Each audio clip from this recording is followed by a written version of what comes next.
Have you ever seen one chrysanthemum that bloomed more than 100 flowers? This flower was called the globe chrysanthemum, also known as thousand-head chrysanthemum. From only one stem, it grew into a bright ball full of flowers. The round shape was not from cutting. It came from the plant's own genes.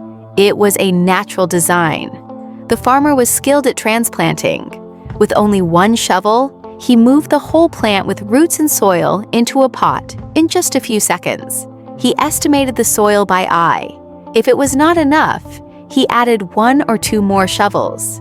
When buyers asked for special colors, sizes, or numbers of flowers, the farmer picked the pots by hand and set them up in beautiful displays.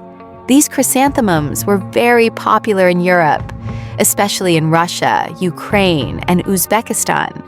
Some people said they came from China, but there was no clear proof. They bloomed from August to October, lasted a long time, and looked amazing.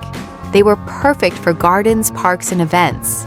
If you had the chance, would you have liked to grow one of these flower balls in your yard?